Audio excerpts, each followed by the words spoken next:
Welcome back to the news at 10. Let's take you now to Abuja, where Linda Akiwe is standing by with more on the news. Hi, Linda.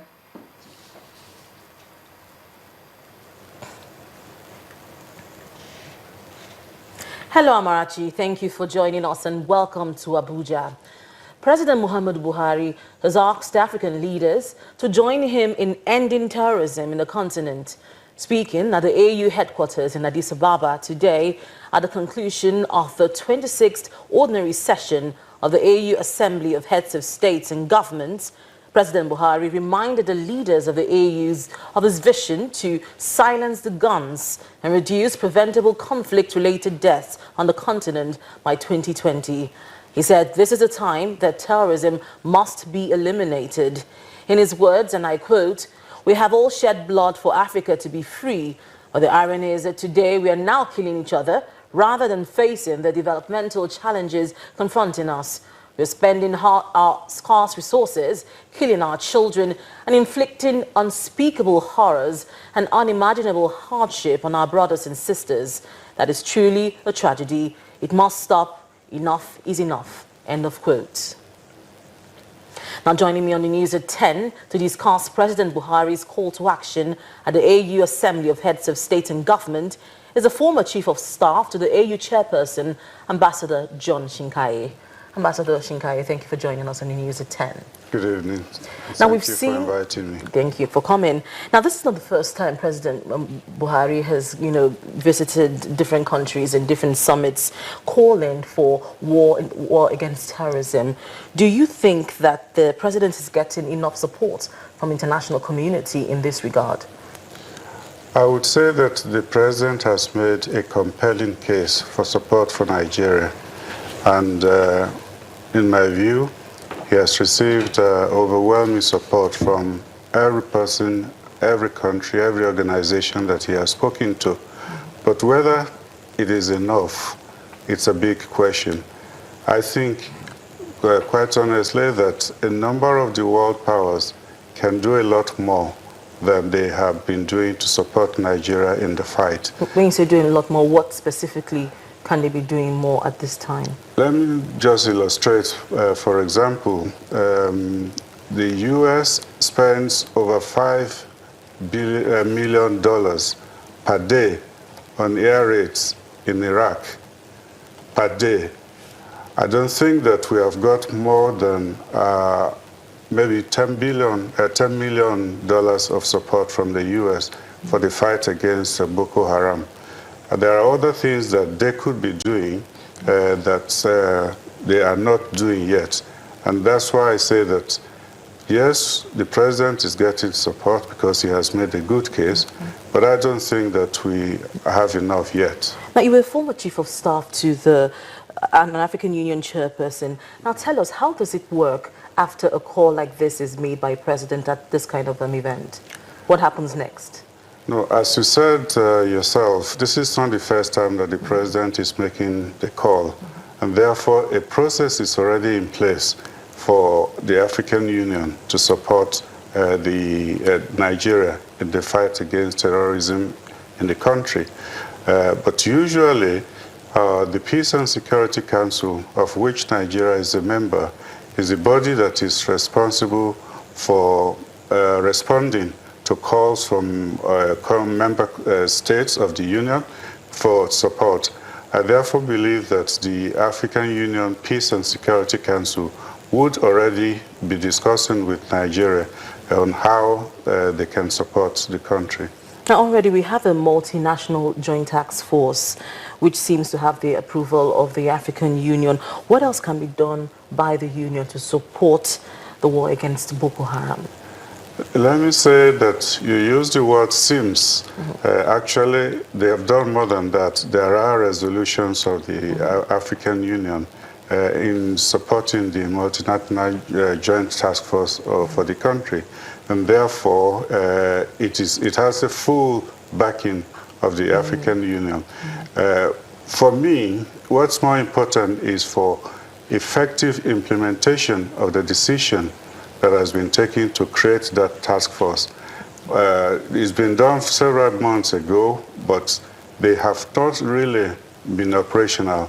And that's the problem of deployment of forces for peacekeeping on the continent. They need to act. They need to put in place the structures that will support the processes that the four nations, Nigeria's neighbors, are already working on. All right. Thank you so much, Ambassador Shinkai, for joining us on the News at 10. Thank you very much. All right. But that's all from Abuja. Back to you, Amarachi. Thanks a lot, Linda. And from here in Lagos, we go straight to Plateau State, where there are some places endowed with the gifts of nature and a unique weather condition. Plateau is one of such areas. It's home to Wildlife Safari Park, the National Museum, as well as the Museum of Traditional Nigerian Architecture. Sadly, these tourist sites have not been properly maintained. Our next report examines the various tourist sites, the level of dilapidation, and what state authorities are doing to revive the sector.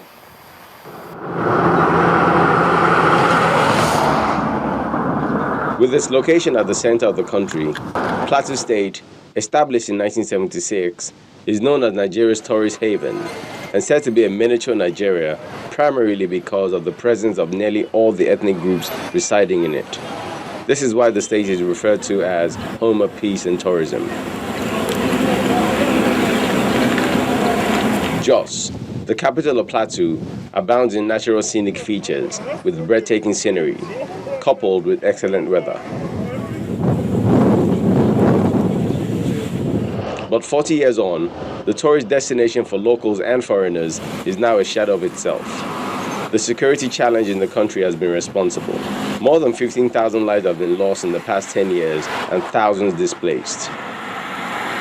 Experts believe tourism in the state has the potential to generate $75 billion annually, but this cannot be possible when these tourist sites are neglected. First is the National Museum, which is the first in Nigeria. It is no longer what it used to be.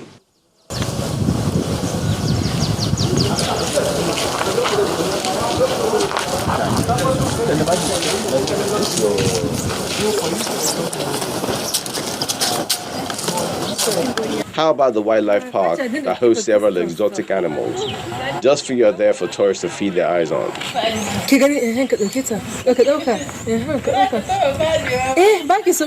The patronage has reduced, and this is traceable to the security situation in the country, which Plateau is not an exception.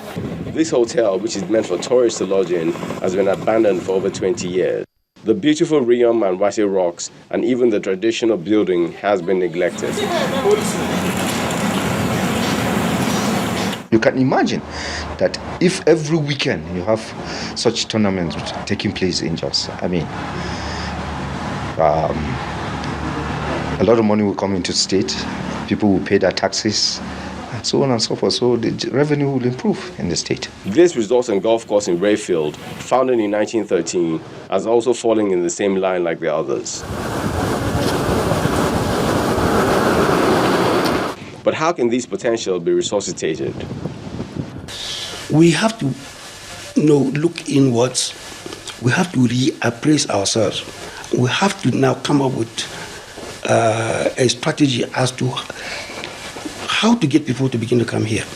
So we need to have an interest as the beneficiaries, so that we can get the federal government to begin to pay attention to some of these things for our sake.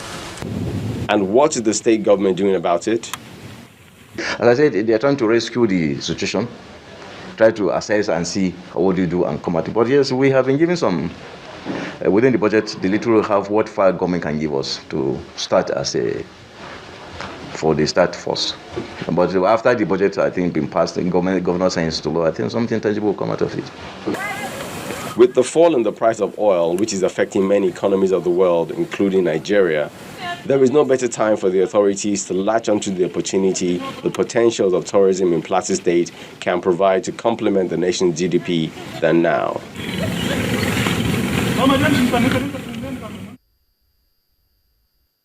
Edo Arts and Crafts, which has been in existence for centuries, serving as tools for documenting events in the past. Today, much cannot be said of its present state due to lack of proper attention towards developing the trade. Our correspondent Chris Lems visited the town and now reports. Now you're talking.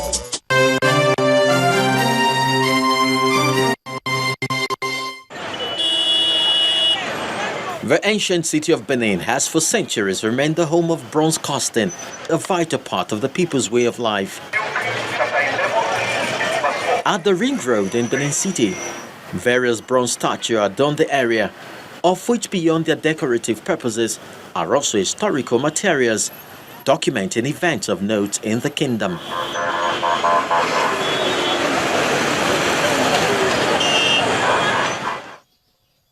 For further enlightenment into bronze work in Benin, we visit Mr. Ehi Upalo, curator, Crown Art Gallery.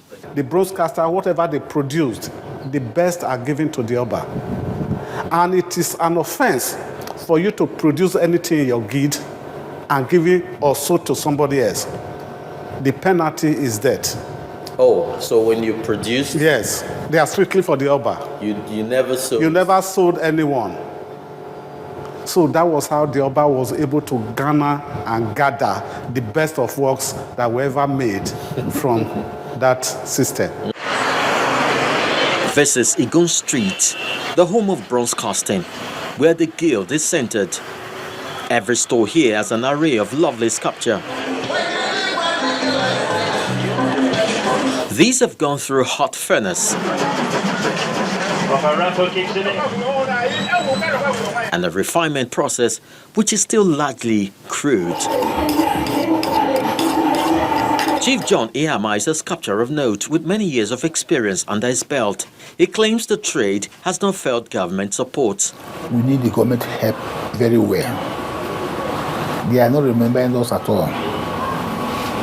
We wanted to help us out in it. Like I say, they have exhibition inside the country. If they can sponsor us down that place, we can still make our money from that place as well. Bronze casting may have survived this length of time because of the guild system, unlike woodworks that is almost extinct. Our visit to Igbisama Street, where carvings used to thrive, reveals an industry that seems to have had its light blown out. No activities, no sales. Only few stores still survive.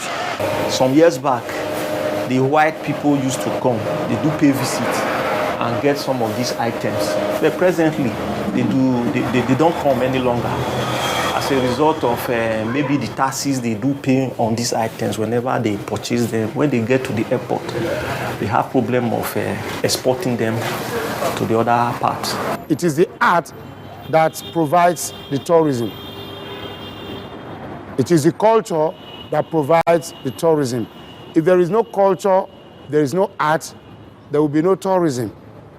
The government has done a lot, but a lot still needs to be done because there is no end to promoting arts, culture, and tourism.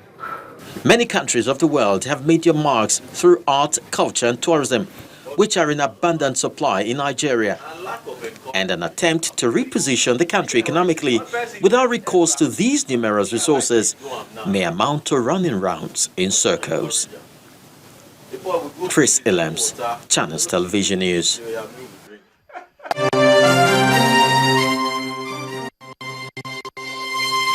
Etisalat, now you're talking.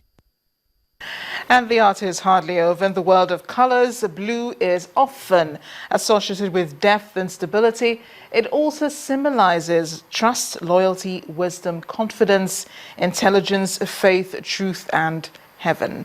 And this, coupled with the essence of time, are brought into an exhibition tagged The Afternoon. Art House tonight looks at the works of 40 artists who have pulled together their talents to tell a story of how important it is to make moments count.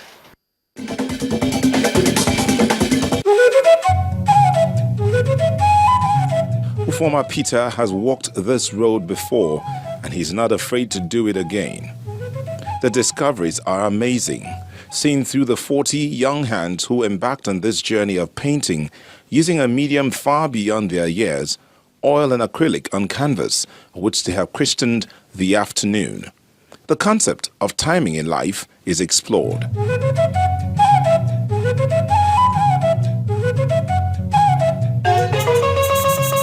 I work with a lot of colors. Most of my paintings have a touch of red, and I love working with blue. But generally, depending on the mood I'm in then and what I'm trying to depict, I work with different types of colors, different shades of colors, different types of colors, different techniques. I work with oil colors, acrylic colors, watercolor, different medium just to express what I want to express. The colors are specific. A lot of blue, which shows the afternoon stage of life. A call to make hay while the sun shines. The color blue represents calmness, represents coolness.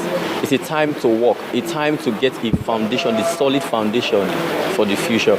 I've seen a lot of people, some of them at the old age of their life, they begin to, maybe some of them struggling, cutting grasses at old age. But things like this can be corrected if the afternoon is effectively utilized. So that's what I've depicted in this very painting. The exhibition is based on this concept that there are 3 seasons in everyone's life. After laying a solid foundation in the morning season, the afternoon is crucial, an opportunity to make that dream a reality, while the evening is time to reflect on the day's activities and get some rest. These are all seen in the works of art, which have some portraiture and other scenery. It's an exhibition of paintings depicting the afternoon season of life. We have 3 different seasons. We have the morning season, we have the afternoon season, and then we have the evening season. The afternoon season is the season that determines how the evening season is going to be. So I believe when the afternoon is properly utilized, it determines your evening and gives you a better evening.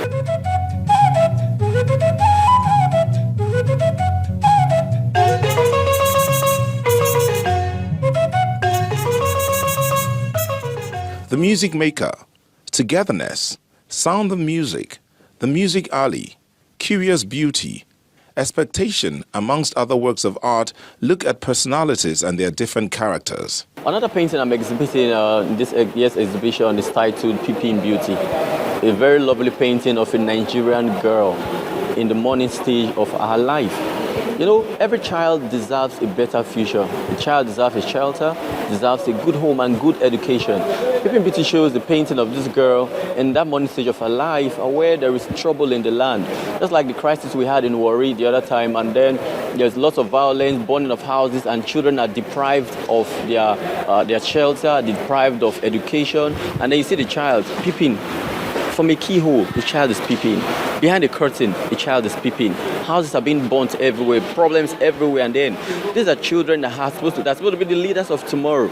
But because of these problems we see today, the child, they are hidden, their talents are hidden.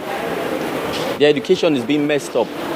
You know, so I've done this painting titled Pt.3 Beauty to show this girl, to show the world what is happening, that these things can be changed and the world can be a better place. And a lesson for everyone to seize the day.